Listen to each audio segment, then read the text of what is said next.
What up, YouTube Elleix? Coming back at you with another custom Scion Races cast spawning. On the bottom left-hand side of the map, we have our purple Genitron player Duke going up against his opponent. Spawning on the top right-hand side of the map, we have our pink Genetron player AverageDude. Now, if these races do not look familiar to you, that is because we are casting a custom StarCraft 2 game. The custom Scion Races mod adds 3 new playable races to the StarCraft universe. It's a super sick mod, and if you're interested in seeing more of it, please consider subscribing to my channel. My little heart would greatly appreciate it. Now, back to the show. It looks like AverageDude going for an early expansion. Does he even have a manufacturer yet? He doesn't. So this is going to be a processing core first. The processing core is the command center equivalent for the Genitron. And taking a look at what Duke is doing, Duke is also going for a processing core first. So both of these players opening up in identical fashion. This doesn't necessarily rule out any sort of 2-base all-ins, but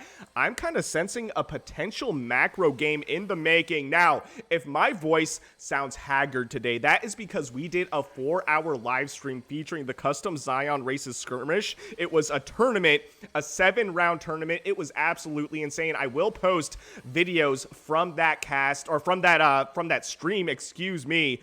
It won't be in my typical casting fashion. It's more in a live stream sort of fashion, but I'll let you guys know when I post those games. Now, what is what is Duke doing right here? Duke is going for 2 manufacturers and an analysis terminal. Now, the analysis terminal is the upgrade structure for the Genitron, and it also allows them to build blitzers out of these manufacturers. So there's 2 units that I want to mention that come out from the manufacturer. You have a Spitfire, which is a ground-to-ground only unit. It's very fast, and you have the Blitzer, which does shoot up and down. And one really cool thing about the manufacturer is you can actually see what's being built, and the unit is progressively built as it finishes up. So this is a Blitzer. This is going to shoot up and down. They do have an ability that allows them to move quickly. I think it increases their speed by about 40% for I want to say 3 or 4 seconds. And what is coming out of this manufacturer? This is the Spitfire. So this only shoots down, and it does not have any sort of speed boost ability,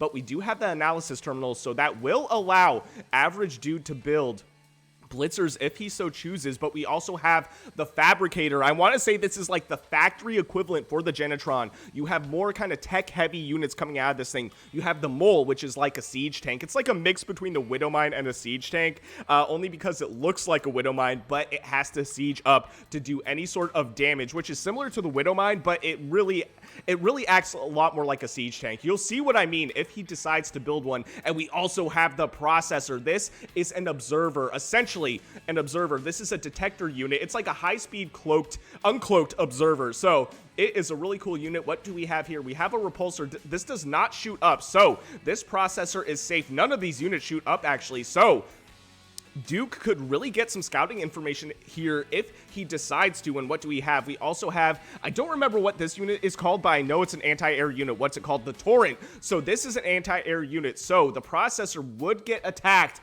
by that Torrent if Duke is not careful. Now, I'm going to try my best not to call this guy the Duke, because the Duke is the creator of the custom Scion Races campaign. I still have to play mission 5. I have like 2 more missions for that campaign, but here we go. We have the Torrent trying to protect the main base from being scouted. And what do we have here? We have the Blitzer, I believe, running back home, or at the very least waiting for the other Blitzers. So we have what is going to be a push coming out of Duke. And what's the army supply at? Army supply is at 17 to 11, and we do have the static defense here as well. I want to say this may as well be like 2 army supply, and we also have the Mole. This is what I was talking about. So this thing has to siege up before it can attack. It will not attack when it's walking around, and it looks like AverageDude is controlling this thing. And here we go. It's burrowed. It is ready to attack. Actually, no, this is its like sensor tower ability. So if you saw that on the mini map, there was a bit of vision that was provided in that mode, but he changed it to attack mode. So this thing will attack the blitzers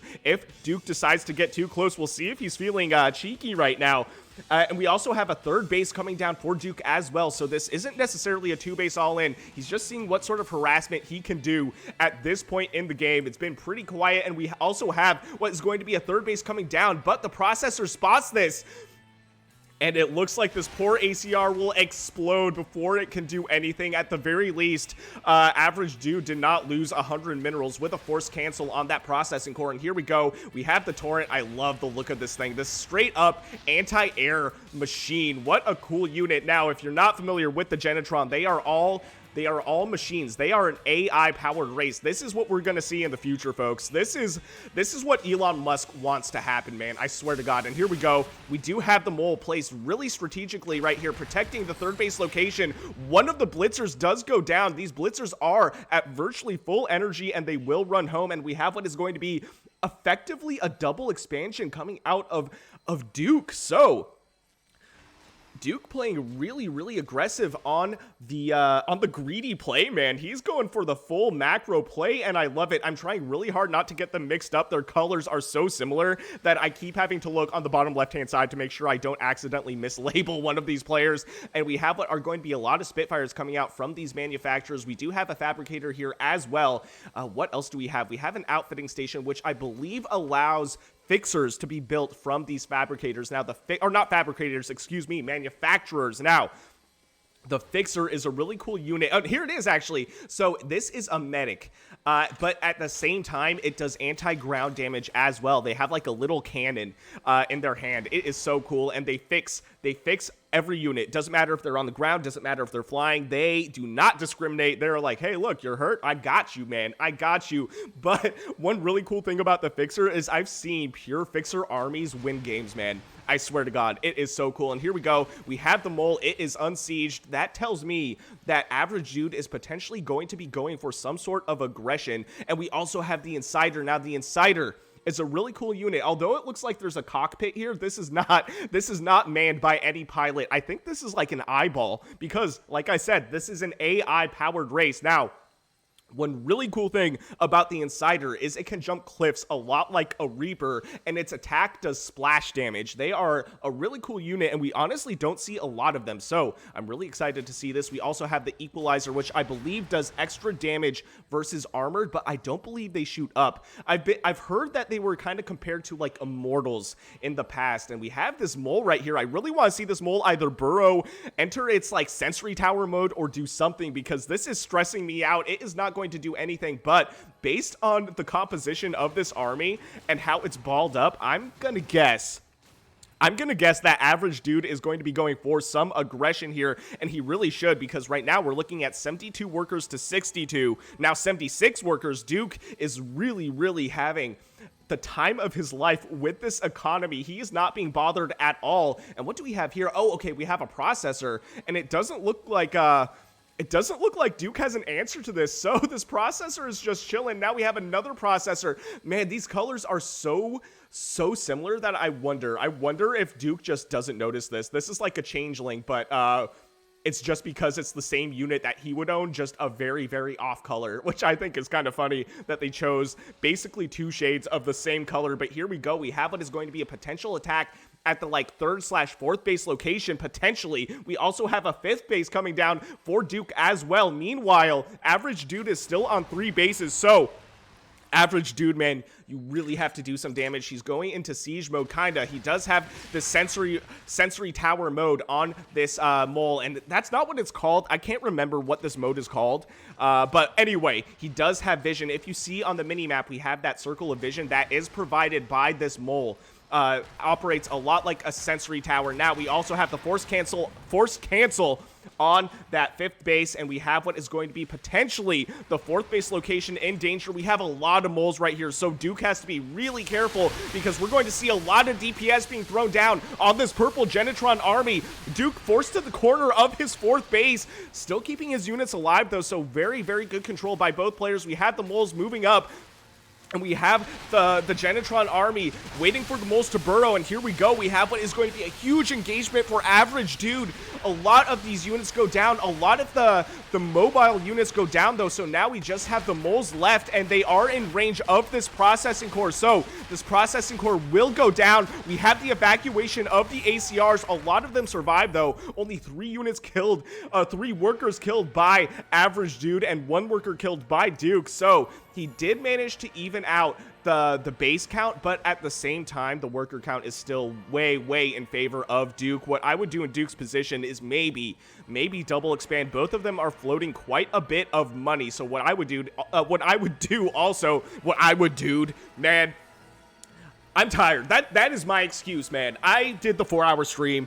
We are tired, but we are still casting. Anyway, what I would do in AverageDude's position is probably double expand as well with all the money I'm floating and the fact that there's a lot of worker supply against me. That's what I would do, but, you know, at the same time, he doesn't necessarily know that the worker supply is against him, but based on the amount of expansions that he saw, he can kind of discern that, yes, he is at a worker supply disadvantage at the moment, able to take out a lot of Spitfires, but 13 workers did go down in that engagement, and that further pushes the worker supply down for AverageDude. Now we're looking at 86 worker supply to 60, way in favor of Duke. Army supply, though, is in favor of AverageDude. We're looking at 87 army supply to 68. So this is still anybody's game, but man, this is getting crazy. Definitely a macro game. What did I tell you guys?